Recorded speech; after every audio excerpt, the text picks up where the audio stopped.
안녕하십니까. CEO 인사이트를 맡고 있는 아주니스 코퍼레이션 임계진입니다.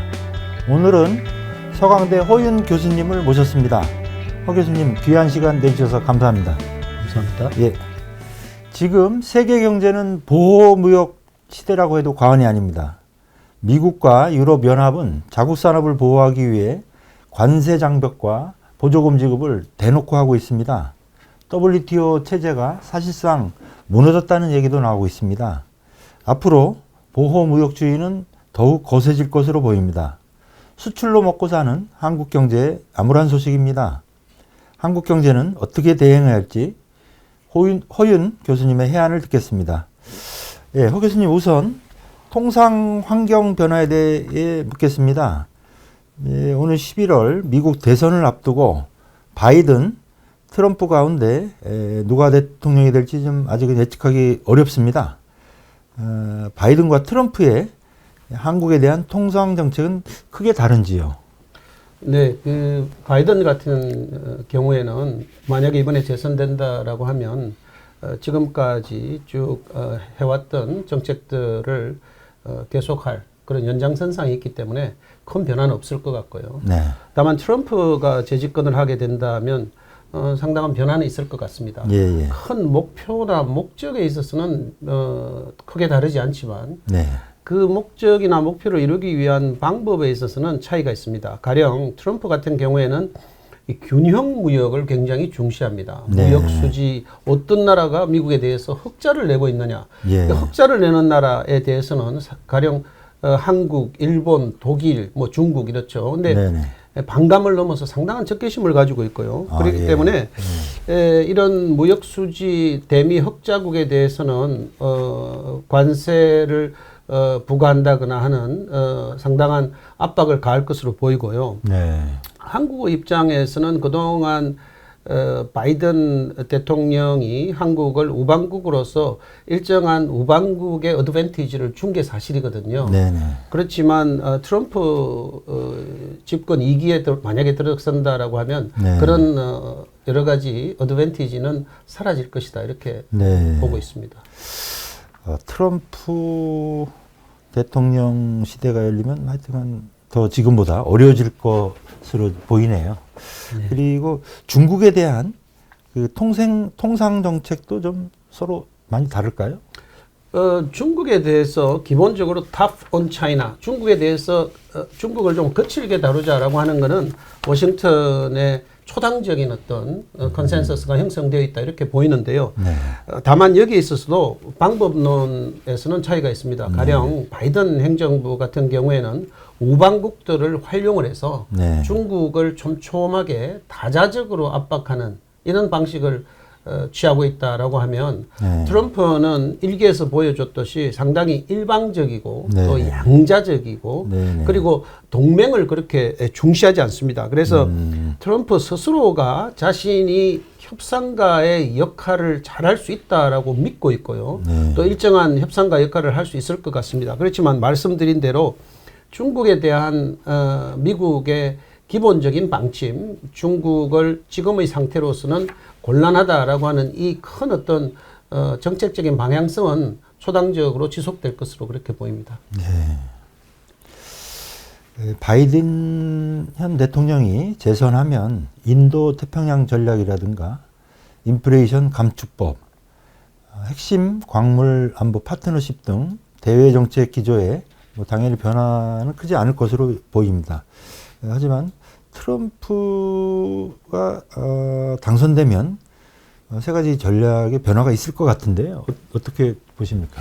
예, 인도태평양 전략 중에 핵심이라고 할 수 있는 게 바이든 행정부에서는 경제적으로는 인도태평양 경제 프레임워크 IPEF였죠. 근데 이미 트럼프는 여러 차례 취임 첫날 IPEF를 폐기하겠다라고 공언한 바 있습니다. 네. 특히 그 IPF가 TPP2다 이렇게 이야기를 하고 있고요. 그래서 2017년 취임하자마자 TPP에서 탈퇴했듯이 IPF는 폐기될 가능성이 높은 지금 협의체로 보입니다. 그리고 IRA 같은 경우 인플레이션 감축 법안이죠. 이건 이제 아시다시피 민주당의 여러 가지 정강 정책을 반영한 것이고 기후 변화와 환경 변화 그리고 신재생 에너지들을 이제 어떻게 지금 화석 연료에서 잘 이행해 갈 건가라고 하는 주제를 다루고 있는 법안인데요. 이건 도널드 트럼프가 상당히 이 법안에 대해서 그렇게 적극적으로 지지한다거나 하는 사안이 아닙니다. IRA에 대해서도 부정적인 이야기를 계속해 왔고 화석 연료를 오히려 중시하고 전통 산업의 보조금을 더 주겠다라고 하는 입장이기 때문에요. 이 IRA도 어떤 형식으로든 폐기 수순을 밟지 않을까 이렇게 생각이 듭니다. 네. 핵심 광물 안보 파트너 같은 경우에는 네. 대표적인 어떤 소다자 협의체예요. 그런데 말씀드린 대로 도널드 트럼프는 이 다자 협의체에 대한 부정적인 생각이 상당히 많습니다. 예. 미국이 직접 하거나 또 미국이 원하는 대로 미국에서 어떤 정책의 방향성을 잡고 이걸 국제화하거나 다자화하는 이런 어떤 방식을 택하기 때문에 이 핵심 광물 안보 파트너십이 새로운 공화당 정부가 들었었을 때 지금의 민주당 국무부에서 주도하는 이것이 계속될 것이다 라고 기대하기는 어렵죠. 네. 트럼프가 당선되면 그럼 IRA나 이 칩스법 등이 어떻게 곧바로 폐기되는 건 아니겠죠? 네, 근데 이제 하원하고 상원 구성이 어떻게 달라지는지도 봐야겠죠. 지금 네네. 하원은 공화당이 장악하고 있고 상원은 네네. 동대동이지만 부통령이 캐스팅 보트를 가지고 있기 때문에 이제 민주당이 장악하고 있다 이렇게 보이는데요. 만약에 상원이 공화당이 상하원을 장악하게 된다라고 하면 저는 IRA는 쉽게 폐기될 법안이다 이렇게 봅니다. 왜냐하면 IRA는 공화당원들 대부분이 반대했던 법안이거든요. 예. 반대로 칩스법, 반도체 과학법이라든지 인프라법 여기는 공화당에서도 상당히 찬성을 했던 법안입니다. 네. 그렇기 때문에 이 법안을 전격적으로 폐기하기는 공화당 내에서도 뜻을 모으기 어렵기 때문에 쉽지 않을 것이다 이렇게 보입니다. 그래서 우리 기업들도 여기에 대해서 IRA나 반도체법에 대해서 미국의 상당한 지원을 받고 진출한 기업들이 많이 있기 때문에 서로 이 앞으로의 진행 사항을 면밀히 검토할 필요가 있겠죠. 예. 이처럼 그 변화하는 통상 환경에 맞는 그 새로운 통상 정책이 필요한 상황입니다. 정부가 현재 대미 전략을 포함해서 새로운 통상 전략을 짜고 있다고 들었습니다. 하 교수님 조언을 부탁드립니다.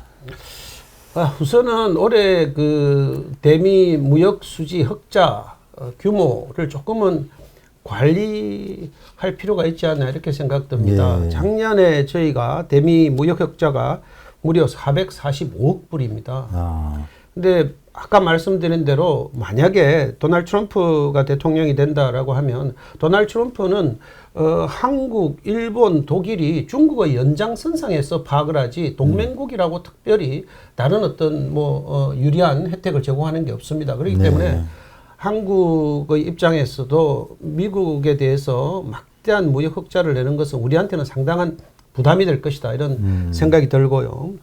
두 번째는 트럼프 집권에 대비해서 지금 바이든 민주당 행정부와 맺은 여러 가지 협력체들 있지 않습니까? 네네. 이런 협력체들을 이제 구체화하고 제도화해서 트럼프가 들어서도 쉽게 폐기하거나 무용지물이 되지 않는 여러 가지 장치를 해야 된다. 방 트럼프 장치를 해야 된다라는 생각이 들고요. 세 번째는 저희가 늘 정권이 미국에 있어서 정권이 바뀌면 이제 정부에서 그쪽에 여러 가지 잘 아시는 분 라인들도 찾고 한데 이런 식의 어떤 정권 바뀔 때마다 이벤트성으로 그런 어떤 우리의 친한 그런 어떤 그룹이라든가 또는 정책들을 워싱턴에서 펼쳐지게 한다라고 하는 것은 현실적으로 쉽지 않습니다.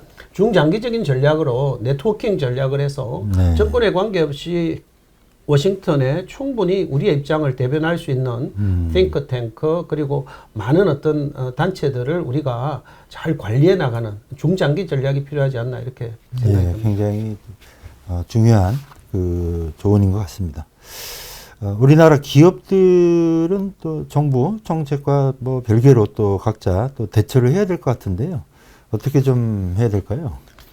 우리 기업들, 미국 트럼프는 기본적인 생각이 우리나라의 수출을 많이 하는 기업들은 다 들어와서 생산해라라는 생각을 가지고 있습니다. 네. 그러다 보니까 우리나라 기업들 중에도 미국에 수출이 많은 기업들이 이제 네. 미국 정부가 제기할 다양한 이 무역 구제 제도, 예를 들면 반덤핑이라든지 상계 관세라든지 또는 세이프가드라든지 이런 데 대해서 이제 대비를 해야 되지 않나 이런 생각이 들고요. 네.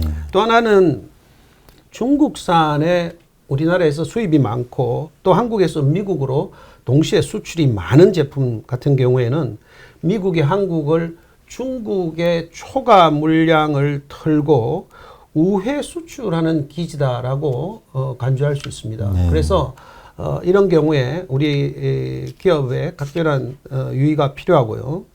또 하나는 이제 중국과 러시아, 이란, 북한 같은 나라들이죠. 이런 나라에 대해서 미국은 지금 강력하게 수출 통제, 투자 통제들을 하고 있습니다. 그래서 이런 미국이 제재하고 있는 국가와의 무역과 투자에 대해서 정확한 정보와 관련 규정, 정책들을 우리 기업들이 파악하려고 노력을 해야 되고요. 네.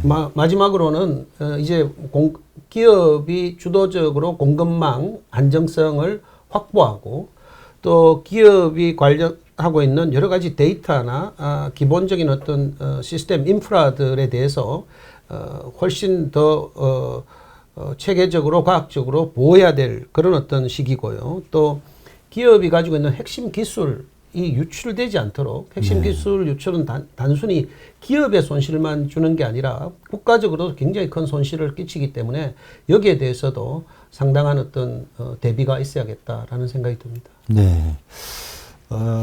좀 전에도 이제 말씀하셨지만 누가 뭐 당선이 되더라도 미국의 중국 압박에는 뭐 변화가 없을 것으로 보입니다. 문제는 이제 우리나라하고 중국인데요. 그 미국의 제재를 좀 피하면서 중국과도 원만하게 좀 지낼 수 있는, 그러니까 원만한 경제 관계를 가져갈 방법이 뭘까요? 근데 이제 범용이나 일반 제품들, 레거시 제품들은 중국 시장이 여전히 규모 면에서도 크고 잠재력도 있기 때문에 저희로서는 뭐 여전히 매력적인 시장이죠. 네. 하지만 이제 전략 물자라든지 또는 첨단 기술, 미래 산업의 경우에는 이 중국과의 거래에서 오는 비용이 지속적으로 지금 증가하고 있습니다. 네. 그건 이제 지정학적 이유, 지경학적 이유, 또 기술 정치, 기정학적 이유까지 다 포함해서 이야기할 수 있죠. 그래서 중국 시장을 대상으로 한 전통 범용 제품은 여전히 중국과의 거래를 유지하고 앞으로도 중국 시장에서 점유율을 높여가고 이익을 극대화하는 방안들이 필요하지만 이 미중 기술 패권 경쟁이 치열하게 이루어지고 있는 영역에서는 우리 기업들이 이제는 단순하게 그동안에는 시장과 기술과 자원을 중심으로 움직여 왔다면은 이제 시장과 기술과 자원에다가 각국의 우리 주요 교역 상대국들의 정책 변화, 그 다음에 미중의 어떤 이런 여러 가지 지정학적인 어떤 경쟁의 여러 가지 변화들을 정확하게 읽어내야 앞으로 기업들도 중장기 투자 계획 또 수출입 계획들을 짜지 않을까 이렇게 생각을 합니다. 네. 또 중국을 대신할 인도라든가 동남아 뭐 새로운 시장에 대한 기업들의 관심도 큰데요. 이게 뭐 해법이 될까요? 그래서 이제 정부는 중동이나 뭐 아프리카, 남미, 아세안 상당히 지금 많은 협의체들을 만들고 있고요. 또 이들 국가와 경제 협력 그리고 주제별, 영역별 여러 가지 다양한 어떤 그 협의체들을 구성하고 있습니다. 가령 예를 들면 무역 투자 진흥 프레임워크, TIPF라 그러죠. 그리고 New EPA라든지 이런 것들을 통해 가지고 정부가 굉장히 노력하고 있는 것으로 그렇게 알고 있고 또 이런 협력 기구를 제도화하는 데도 박차를 가하고 있는 것으로 압니다. 특히 시장 개척의 의미도 있지만 이 공급망을 안정화시키는 이런 어떤 두 마리 토끼를 잡으려는 정부의 노력이 엿보이는 데인데요. 중국을 대신할 만한 시장이라기보다는 앞으로 중국 시장이 상품 또는 서비스의 종류에 따라 위축될 수도 있기 때문에 보완을 하는 방식으로 해서 중국 시장을 보완할 시장들을 적극적으로 찾고 모색하는 것은 굉장히 필요한 작업이다 이렇게 보여집니다.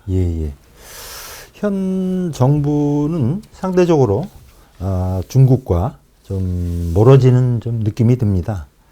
이런 정책 기조가 실제로 한중 무역에 영향을 준다고 보시는지요? 그렇죠. 뭐 이미 그 확보된 시장 영역이나 또는 말씀드리는 레거시 제품 같은 경우에는 영향이 크지는 않지만 앞으로 미래 시장을 보고 하는 어떤 신규 투자라든지 또는 미래 성장 영역들, 산업 영역에 있어서는 상당히 부정적 영향을 미칠 것이 분명합니다. 아시다시피 반도체에서 우리가 극명하게 보고 있지 않습니까? 그래서 지금 당장은 눈에 띄지 않지만 앞으로 이렇게 일종의 미중 간의 이런 지정학적인 어떤 패권 경쟁이 심화되다 보면 시간이 흐를수록 우리와 중국과의 이런 어떤 무역 관계 그리고 투자 관계에 있어서 그 구성이 상당히 바뀔 것으로 그렇게 보고 있습니다. 그렇다면은 우리나라 입장에서는 중국하고의 관계를 좀 어떻게 좀 설정해 나가는 것이 좋을지요? 저는 윤석열 정부가 이미 국제적으로 큰 어떤 전략적인 노선은 천명을 했다고 봅니다. 그건 바로 태평양을 중시하고 한미일 공조 협력 체제를 바탕으로 국제 협력들을 이루겠다라고 하는 건데요. 그래서 상위 개념에서 정책적 선명성은 이미 천명됐으니까 이슈별, 사안별 또는 산업별로는 얼마든지 정책적 유연성을 발휘할 수 있다 이렇게 생각됩니다. 그런 측면에서 중국하고 우리는 상당히 같이 협력하고 또 고민해야 될 많은 문제들을 안고 있습니다. 가령 황사 문제를 비롯해서 기후변화 문제라든지 또 탈북자 문제도 있죠. 탈북자 문제도 있고 그리고 중국이 지금 본격적으로 시작하지 않았지만 중국의 이 히토류나 핵심 광물을 중심으로 하는 경제적 강압 문제도 충분히 있습니다. 그래서 공급망 안정성 확보, 중국도 우리의 반도체가 상당히 필요로 하고 있기 때문에 이런 영역에서 서로 긴밀한 협력이 서로 간에 다 필요하지 않았나 이렇게 생각이 듭니다. 그래서 큰 틀에서 원칙은 견지하되 사안별 또 이슈별로는 유연성을 발휘하는 것이 좋은 어떤 우리의 전략이 아닌가 이렇게 생각합니다. 그 미중 간 무역 전쟁이라고 할 만할 정도로 이 갈등이 좀 격화되면서 자국 산업을 이제 보호 육성하는 소위 그 산업 정책을 다 갖고 활발히 펼치는 것 같습니다. 특히 요새 그 세계 갖고 움직이면 어떤지요? 지금 우리 주요 무역 상대국은 하나같이 산업 정책의 부활 또 신산업 정책을 굉장히 강력하게 펼치고 있습니다. 가령 미국이나 유럽에서 지금 반도체나 신재생에너지의 정부가 지금 투입하는 금액들을 보면 천문학적인 금액들입니다. 400조, 450조 이렇게 이야기하고요. 반도체만 해도 520억 달러니까요. 60조가 넘죠. 그런데 지금 자유무역 기조가 완전히 지금 사실은 변했고요. 소위 새로운 어떤 내셔널리즘이 대두하면서 자국 우선주의 하에서 자국 기업들을 키워서 글로벌 챔피언을 만들겠다라고 하는 그런 어떤 정책들이 속속 나오고 있습니다. 그렇기 때문에 우리의 주요 교육 상대국들이 적극적으로 산업 정책을 펼치는 상황에서 네. 우리가 굳이 자유무역을 고수한다라고 하는 것은 우리로서는 상당히 네. 그렇죠. 참담한 결과를 맞을 수도 있다 이런 생각이 네. 듭니다. 그래서 뭐 전체적으로 볼 때 그 우리로서는 이제 우리의 주요 교역 상대국, 투자 상대국, 경쟁 상대국들의 산업 정책이 상당 기간 앞으로 강하게 지속될 것이기 때문에 네. 우리로서는 최선책은 아니지만 이제 달라진 환경하에서 차선책으로 우리 또 산업 정책들을 심각하게 고려해야 되지 않나 이렇게 생각이 듭니다. 네, 당장 반도체 분야만 해도 우리 정부는 뭐 보조금 지급은 뭐 당연히 없고 시설 투자금에 대해서 세액 공제 혜택 정도인데요.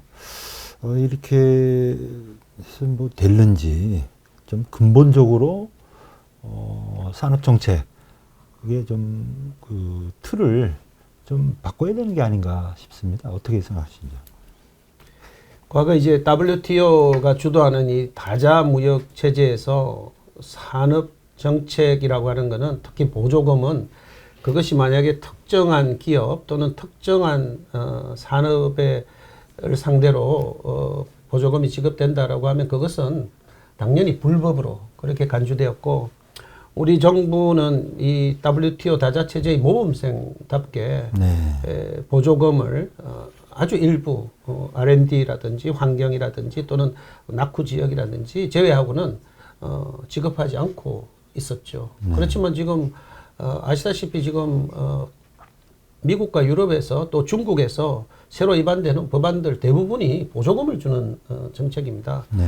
그리고 그 기술의 성격도 상당히 변했고요. 요즘 같은 디지털 이 플랫폼 경제하에서 많은 기업들이 글로벌 챔피언이 되면 거의 세계 시장을 독식하는.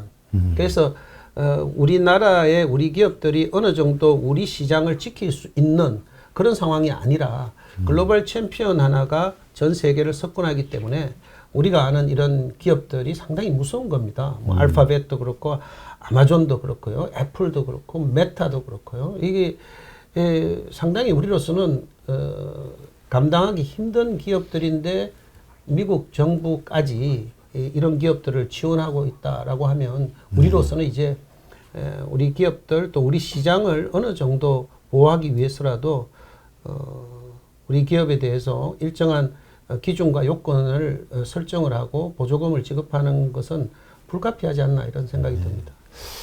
우리도 국가적 차원에서 좀 수출 기업에 대한 글로벌 기업에 대한 지원이 이제 필요하다는 말씀이시죠. 네. 사실 이제 과거 대한민국의 이 고도 성장이라는 게 이제 수출 기업에 대한 이제 뭐 여러 가지 형태의 국가적 총력 지원으로 고성장을 이뤘고 뭐 그 기반으로 이제 여기까지 온 거 아니겠습니까? 네. 적극적인 이제 산업 정책을 펼친 건데요. 다시 뭐 이런 산업 정책, 이 정도 강도의 산업 정책이 좀 필요하다고 보시는지요? 아까 말씀드린 대로 중국과 이 주요 선진국에서 산업 정책에 기초한 보조금 지급은 불법이다라는 공식이 다 깨지고 있고 깨졌습니다. 그러다 보니까 이 많은 국제사회에서 정부가 효율성에 입각한 글로벌 구조 조정을 받아들이지 않습니다.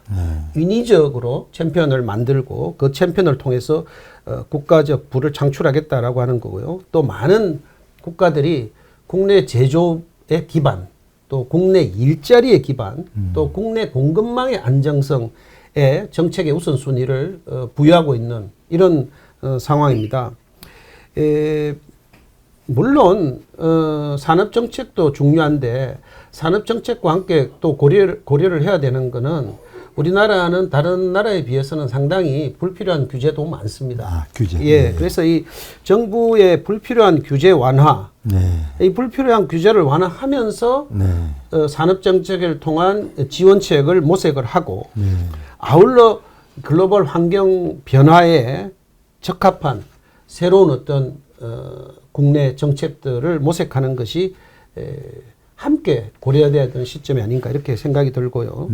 그래서 우리가 산업 정책을 적극적으로 실시할 것인가 말 것인가 하는 것은 꼭 우리의 의지라기보다도 국제 경제 통상 환경이 굉장히 급변하고 있고 모든 나라들이 정부가 일종의 그 엔터프레니어로 자기 나라의 기업을 지원하는 상황에서 우리 기업들이 외국 정부의 정책으로 인해서 피해를 보는 일은 없어야 되지 않을까. 외국보다 더 나가서는 안 되지만 외국보다 덜 나가서 우리 기업들이 피해를 보는 일들은 정부로서는 상당히 좀 신중하게 고려를 해야 되지 않나 이런 생각이 들고요. 네. 또 하나 말씀드리고 싶은 거는 그 주요 선진국들의 산업 정책은 목표가 있습니다. 네. 가장 큰 목표는 제조 부흥을 통해서 네. 일자리를 창출하려고 하는 겁니다. 네. 근데 우리나라 기업 같은 경우에는 산업 정책을 했을 때 과연 우리나라에서 얼마만큼의 일자리를 창출할 수 있을 것인가. 네. 또 자칫 정부가 보조금을 지급하면서 다는 여러 가지 조건들이 우리 기업들이 글로벌 마켓에서 활동하는 데 있어서 제약 조건은 되지 않을까라는 어떤 그런 어떤 측면도 상당히 우려가 되는 부분이거든요. 그래서 거대 시장의 기업들에 대한 정부의 보조금 산업 정책하고 우리 자체의 시장이 협소하고 해외에서 시장을 개척해야 되는 우리 기업에 대한 보조금은 조금 달라야 하지 않을까 이런 생각이 예. 들고요. 예. 다시 말하면 정부 입장에서는 우리 대기업들 또는 우리 수출 기업들의 이익하고 국민 경제적 이익이 꼭 같이 가지 않을 수도 있다라고 하는 겁니다. 그래서 예. 아시다시피 지금 많은 기업들이 해외에 가서 네. 소위 자체적인 공급망을 형성하고 그 나라 시장들을 공략하고 있지 않습니까? 네. 이런 것들은 우리가 지금 한국의 입장에서 볼 때는 상당히 그 우려되는 측면들도 있거든요. 네. 그래서 정부가 산업 정책을 펼치고 보조금을 펼칠 때 우리는 무엇을 위해서 어떤 타겟을 가지고 갈 건가? 가령 우리 글로벌 기업들의 글로벌 가치 사슬에서 한국에 반드시 뒀으면 하는 것, 또 한국에는 어느 정도의 고용 효과를 거기에서 만들어낼 것인가 등 수출과 해외 투자를 국내 경제 활동과 연계시켜서 그 경제 변수와의 상관관계를 높여가는 것, 이게 정부로서는 굉장히 중요한 정책 과제가 아닌가 이렇게 생각이 듭니다. 네. 여러 가지 고려해야 될 그 변수들이 굉장히 많은 것 같습니다. 네. 지금까지 허윤 교수님을 모시고 그 격화되는 그 보호무역 그 아래서 한국 경제가 나아가야 될 길, 또 정부가 펼쳐야 될 통상정책과 산업정책, 기업들이 대응해야 될 방안에 대해서 여러 가지 논의를 해봤습니다. 교수님 마지막으로 한 말씀 부탁드리겠습니다. 네, 국제 경제 환경이 굉장히 빠르게 변화하고 있습니다. 과거의 패러다임으로 정책을 만들고 대응 방안을 만들어서는 국제 시장에서 통하지 않는 그런 시대가 되었습니다. 네네. 그래서 전 세계 정부와 또 기업들이 머리를 맞대고 지금 전략을 도출하고 모색하는 그런 어떤 시대가 도래했습니다. 네네. 그래서 과거의 어떤 국제 환경을 상수로 두고 기업의 전략을 짜고 정부의 전략을 따는 것은 이제 더 이상 통하지 않는다. 네. 보호무역주의는 상당히 오래 갈 것이다. 예. 자국 우선주의도 상당히 오래 갈 것이다. 그렇기 때문에 이 달라진 통상 환경 하에서 우리 기업과 정부들은 어떻게 살 길을 모색할 것인가에 대해서 네. 머리를 맞대고 진지한 고민이 있어야 되지 않나 생각이 듭니다. 네, 감사합니다. 네, 지금까지 격화되는 보호무역주의 아래서 한국 정부가 펼쳐야 될 산업정책, 통상정책에 대해서 허윤 교수님을 모시고 얘기를 들어봤습니다. 또 우리나라 기업들이 또 해야 될 여러 가지에 대한 깊은 해안이 담겨 있었던 것 같습니다. 자, 지금까지 허윤 교수님 감사합니다. 네, 감사합니다.